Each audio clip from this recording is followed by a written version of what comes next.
하나님의 말씀을 들리게 하라.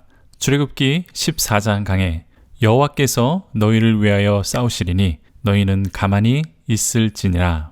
이 시간 출애굽기 14장의 말씀은 출애굽기에서 가장 인상 깊은 장면이 나타나는 곳입니다.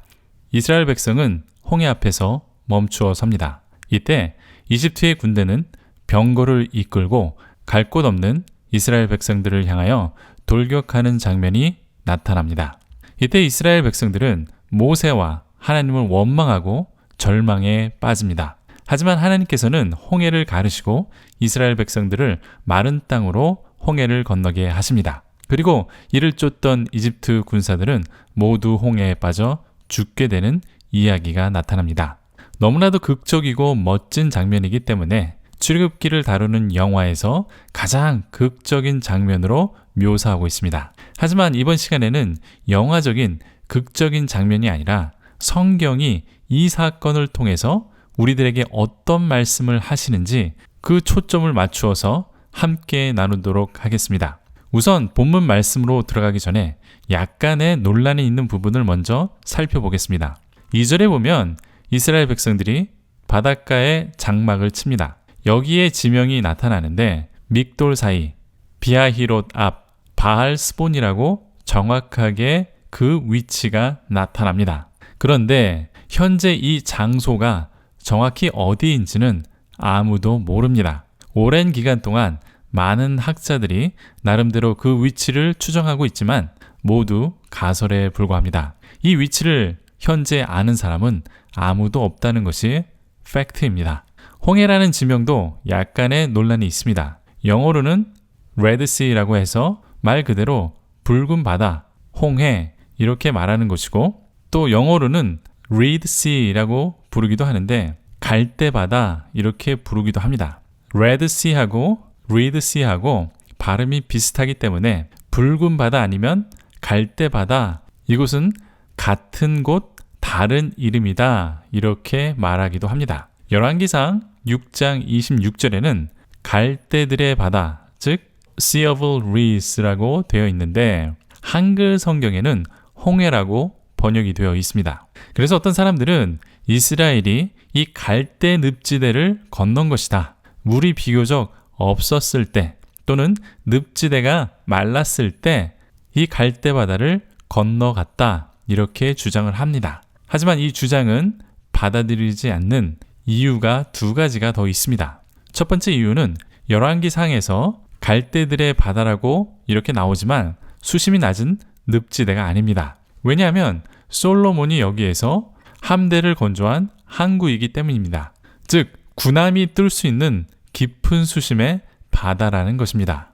두 번째 이유는 수심이 낮거나 물이 마른 갈대 늪이라면 왜 이스라엘 백성들은 건너갈 수 있었고 이집트 군사들은 모두 죽어야 했냐라는 것입니다. 밀물과 썰물의 시간 차이가 있어도 이집트의 군사들이 모두 죽을 정도로 미련한 사람들이 아니었기 때문에 갈대 늪의 주장은 널리 받아들여지지 않고 있습니다. 이 부분은 논쟁이 아직도 있기 때문에 참고하시라고 말씀을 드렸습니다.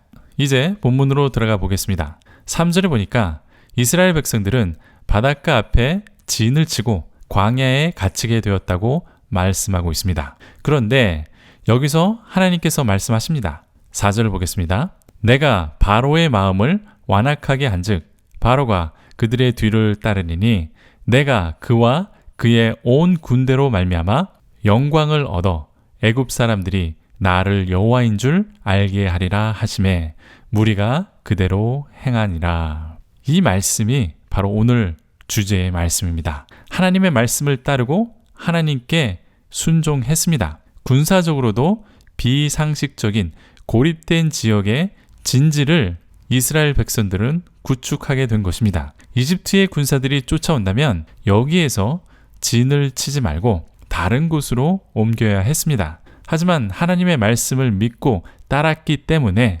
고립된 지역에 진을 쳤다 이렇게 되어 있습니다. 왜냐하면 하나님께서는 분명한 목적이 있었다고 말씀하고 있습니다. 이제 하나님께서는 파라오의 완악한 마음을 계속 완악하게 하셔서 바닷가 앞에서 움직이지 못하는 이스라엘을 공격하게 하실 것입니다. 이때 하나님께서 이집트의 군대를 멸하시고 영광을 얻으실 것이라고 말씀합니다. 그냥 영광을 얻는 것이 전부냐? 그것은 아니죠. 이집트의 사람들이 나를 여호와인 줄 알게 하신다, 이렇게 되어 있습니다. 이것이 주된 목적입니다. 그러니까 오늘 홍해의 기적을 통해서 하나님께서 이스라엘 백성들과 이집트 사람들, 그리고 우리들에게 보여주시려는 것은 여호와 하나님이 어떤 분이신지 말씀해 주려는 것입니다. 여호와, 그분은 구원의 하나님이시다, 이것을 말씀해 주시려고 이렇게 홍해의 기적을 행하신 것입니다. 때문에 우리가 이 말씀을 읽을 때 더 집중해서 하나님이 어떤 분이신지 꼭 알아야 합니다. 이제 5절을 보면 파라오와 그의 신하들의 마음이 변합니다. 그래서 병거를 가지고 이스라엘을 추격합니다. 7절에 보니까 최고로 좋은 병거 600대와 이집트의 모든 병거를 가지고 이스라엘을 쫓아갑니다. 그러자 이스라엘 백성들은 두려워 떨며 여호와께 부르짖습니다. 그리고 모세를 원망하죠.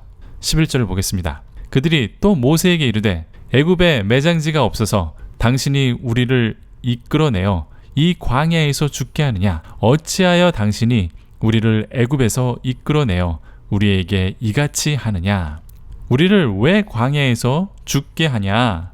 그러면서 12절에 다시 이집트로 가서 노예로 살겠다, 광야에서 죽는 것보다 그것이 낫다, 이렇게 모세를 원망합니다. 조금 힘들다고, 조금 어려워졌다고 하나님을 원망하고 모세를 원망하는 것이죠. 어쩌면 이것은 우리의 모습일 수도 있습니다. 하나님의 말씀대로 믿고 따르며 예수님을 잘 믿으면 잘 먹고 잘 살 줄 알았는데, 예수님 믿고 복을 받고 모든 면에서 잘 풀릴 줄 알았는데 실상은 더 힘들고 더 어려워졌다라는 그런 이야기도 저는 몇 번 들어본 적이 있습니다. 하나님께서 시키는 대로 말씀에 순종했는데 뒤에는 바다고 앞에는 적군이 수많은 탱크를 몰고 쳐들어옵니다. 아무리 상황을 바꾸려 해도 할 수 없을 때가 있습니다. 하나님의 말씀대로 살려고 말씀에 순종하면서 사는데 우리 앞에는 고난과 절망이 다가오고 있습니다. 이럴 때 어떻게 해야 할까요? 성경 말씀을 보겠습니다. 13절입니다. 모세가 백성에게 이르되 너희는 두려워하지 말고 가만히 서서 여호와께서 오늘 너희를 위하여 행하시는 구원을 보라. 너희가 오늘 본 애굽 사람들을 영원히 다시 보지 아니하리라. 두려워하지 말고 가만히 서서 구원의 여호와를 바라보라, 이렇게 말씀합니다. 가만히 서라 라는 의미는 아무것도 하지 말라, 그런 말씀이 아닙니다. 한글 번역이 좀 아쉽습니다. 적들이 쳐들어와도 두려워하지 말아야 합니다. 그리고 가만히 서서 라고 번역되어 있는데 영어로는 stand firm 이라고 되어 있습니다. 자리를 굳게 지키라는 것입니다. 아무것도 하지 말고 방치하는 것이 아닙니다. 두려움에 여기저기 흔들리지 말고 믿음 위에 굳게 서서 자리를 지키라는 것입니다. 군사 용어로 사수하라 라는 것이죠. 흔들리지 않는 굳건한 신앙을 말하는 것입니다. 고난 속에서도 우리의 믿음을 사수하라는 것입니다. 눈앞에 적들이 병거를 가지고 돌진하는데 어떻게 두려워하지 않고 어떻게 흔들리지 않고 믿음으로 굳게 자리를 지킬 수 있었을까요? 그것은 오직 하나님의 말씀을 의지하는 것뿐이 없습니다. 하나님께서 우리를 위해서 행하시는 구원을 보라는 그 말씀을 믿고 의지할 때 우리는 두려워하지 않고 흔들리지 않고 굳건히 서서 우리의 삶의 자리를 지킬 수 있는 것입니다. 오직 하나님의 말씀밖에는 없습니다. 흔들리지 않는 신앙은 바로 말씀 위에 선 신앙입니다. 하나님의 말씀대로 살지만 비록 지금은 위기에 처해 있을 수도 있습니다. 적들이 우리를 힘들게 할 수 있습니다. 실패하고 낙심할 수 있습니다. 하지만 하나님의 말씀을 붙들고 우리를 이기는 자가 되게 하시는 그 하나님의 말씀을 의지하여 흔들리지 않고 굳건히 서서 하나님께서 행하시는 일을 지켜보면 됩니다. 아무것도 하지 않고 하나님께 모든 책임을 돌리는 것이 아니라 믿음으로 굳게 서는 용기와 믿음이 필요한 것입니다. 저도 이제 현역 군목에서 예비군으로 옮기는 과정에 있습니다. 현역을 나가는 과정에서 누군가 자신의 과오와 책임을 이제 군대를 나가는 저에게 전가하고 모함하는 일이 있었습니다. 저의 상관도 그 모함을 믿고 저에게 최악의 평가서를 주고 사인하라고 강요했습니다. 저는 너무나 억울하고 화가 났습니다. 그렇지만 저항해서 싸우지 않았습니다. 내가 잘못한 일이나 불의한 일을 하지 않았기 때문에 하나님께서 이 문제를 해결해 주실 것이라고 믿고 사인을 거부했습니다. 그랬더니 제 상관보다 더 위에 있는 상관이 다른 보고서를 받아보고 여기저기 알아보았습니다. 저의 상관은 일반 군인이지만 그 상위 부대에 있는 군목 상관이 또 있습니다. 그 군목 상관이 저에 대한 평가서를 제출했습니다. 그 평가서에는 저를 상위 10%의 군목으로 평가한다는 보고서의 내용이었습니다. 그래서 최종 결정권이 있는 대장이 이 상반된 보고서를 받고 저에 대한 최악의 평가서가 잘못되었다라는 결론을 내려서 바로 잡을 수 있었습니다. 이 문제가 원만하게 해결되었죠. 출애굽기 14장 14절의 말씀을 몸소 체험하는 순간이었습니다. 14절의 말씀을 보겠습니다. 여호와께서 너희를 위하여 싸우시리니 너희는 가만히 있을지니라. 여호와께서 너희를 위하여 싸울 것이다. 이렇게 말씀합니다. 나 대신 싸우시는 분은 우리의 전능하신 하나님이십니다. 우리가 하나님의 말씀에 순종하여 살 때 누군가 그 순종에 대적한다면 하나님께서 개입하신다는 것입니다. 누가 우리 여호와 하나님과 싸워 이길 수 있겠습니까? 여기에서도 번역이 좀 아쉬운 부분이 있는데 너희는 가만히 있을지니라 이렇게 되어 있습니다. 아무것도 하지 말고 감나무 밑에서 입 벌리고 가만히 서 있으라 그런 말이 아닙니다. 여기에 쓰인 영어 표현은 be still, 흔들리지 말고 있어라 라는 말입니다. 요동하는 세상과 함께 요동치지 말고 폭풍 가운데서도 잠잠하게 흔들리지 말라는 것입니다. 왜냐하면 나는 하나님의 말씀대로 믿고 따랐기 때문에 이제 내가 싸우는 것이 아닙니다. 나는 믿음으로 굳게 서서 흔들리지 않으면 됩니다. 지금 당장은 불이익을 받고 지금 당장은 억울할 수 있습니다. 또 지금 당장은 아픔을 겪을 수 있습니다. 하지만 하나님의 말씀을 의지하여 믿고 굳게 서서 흔들리지 않으면 됩니다. 지나고 나면 하나님께서 함께 하셨구나. 하나님께서 그 고난 가운데 나를 대신 싸워주셨구나. 이것을 목격하고 경험하게 된다는 것입니다. 다시 한번 말씀드리지만 가만히 있으라는 말씀은 아무것도 하지 않고 자포자기하라는 말씀이 아닙니다. 아이 모르겠다. 하나님 알아서 해주세요. 이렇게 떠넘기는 것이 아닙니다. 성경은 이것을 강조하고 있습니다. 15절을 보겠습니다. 여호와께서 모세에게 이르시되 너는 어찌하여 내게 부르짖느냐? 이스라엘 자손에게 명령하여 앞으로 나가게 하고 이렇게 되어 있습니다. 이제 그만 부르짖고 앞으로 나가라고 말씀하십니다. 이제 그만 기도하고 행동해라.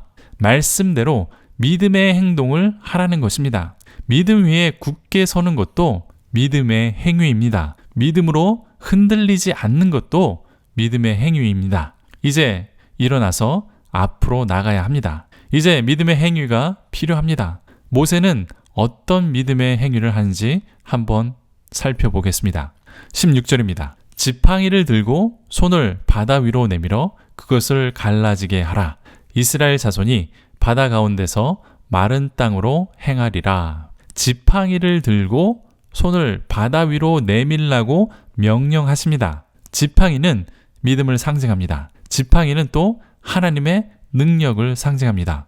모세는 타는 떨기나무에서 여호와 하나님을 처음 만났을 때 믿음으로 지팡이를 잡았습니다. 그리고 이집트의 파라오 앞에서 지팡이로 기적을 행하여 하나님의 능력을 나타냈습니다. 이제 그 믿음으로 하나님의 능력을 다시 한번 붙들어야 할 시간이 온 것입니다. 우리가 믿음으로 굳세게 서서 흔들리지 않으면 바다가 마른 땅이 된다고 말씀하고 있는 것입니다.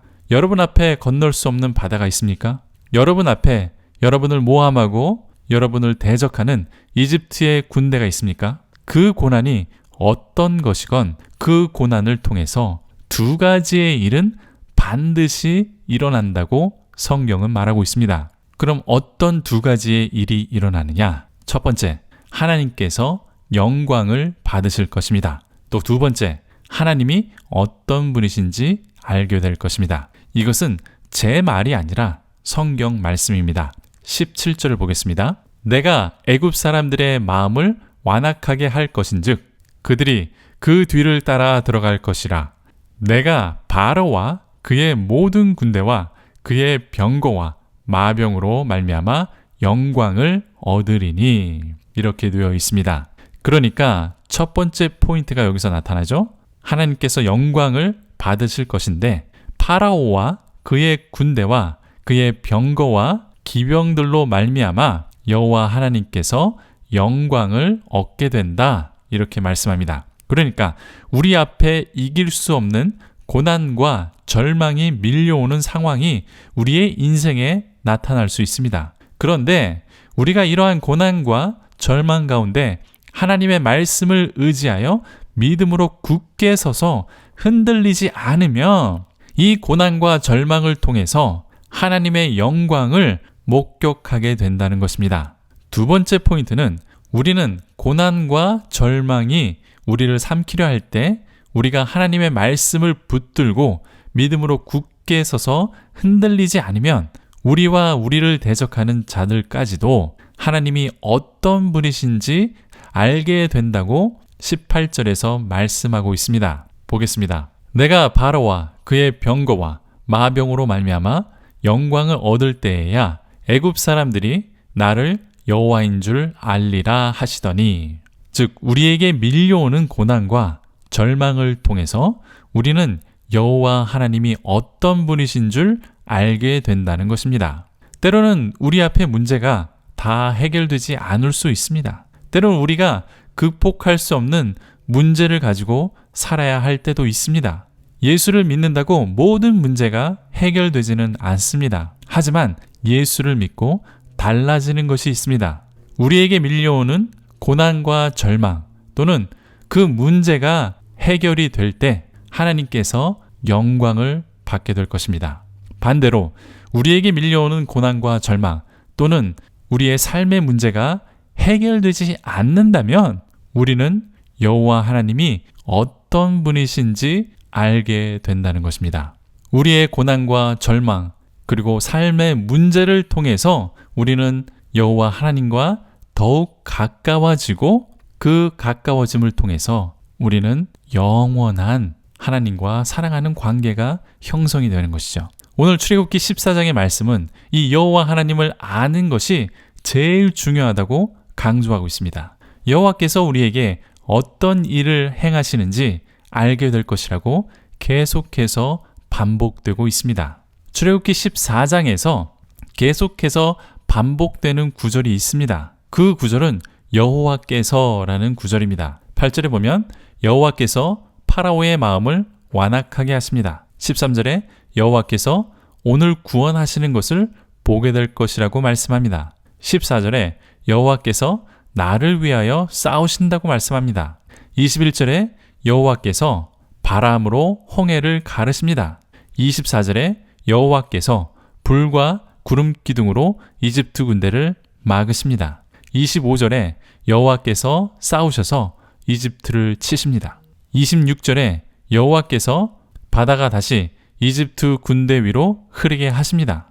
27절에 여호와께서 이집트 사람을 바다로 덮으십니다. 30절에 여호와께서 이렇게 이스라엘을 구원하셨다라고 되어 있습니다. 31절에 여호와께서 이집트 사람에게 행하신 큰 능력을 보았다고 되어 있습니다.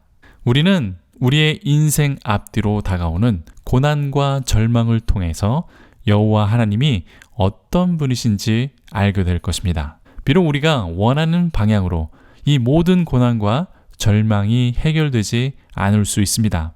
어쩌면 우리는 고난과 절망 속에서 계속해서 살고 있을 수도 있습니다. 그렇지만 분명한 것은 나중에 지나고 나면 우리는 하나님이 어떤 분이신지 알게 된다는 것입니다. 우리는 고난과 절망을 이기게 하신 하나님께 영광을 돌릴 것입니다.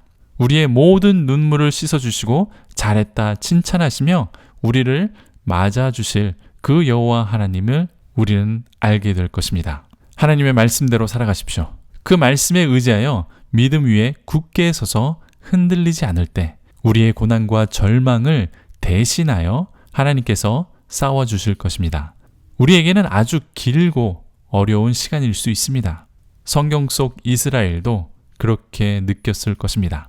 우리의 고난과 절망이 없어진다면 하나님께서 영광을 받을 것입니다. 비록 우리의 고난과 절망이 우리가 생각한 것보다 빨리 없어지지 않아도 고난과 절망을 통해서 우리는 여호와 하나님이 어떤 분이신지 알게 될 것입니다. 그분을 안다는 것은 이 세상 무엇보다도 더 귀한 여호와 하나님과 영원히 사랑하는 그 관계 속에 들어간다는 것입니다.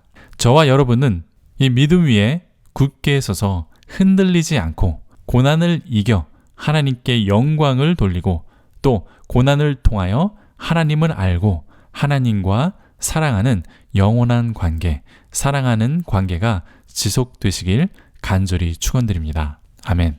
도움이 되셨습니까? 질문이나 의견이 있으시면 댓글을 달아주십시오. 영상과 관련이 없는 질문도 괜찮습니다. 구독과 좋아요를 눌러주시면 제게 큰 격려가 됩니다. 또 알람까지 해주시면 계속해서 제 성경 강의를 들으실 수 있습니다. 감사합니다.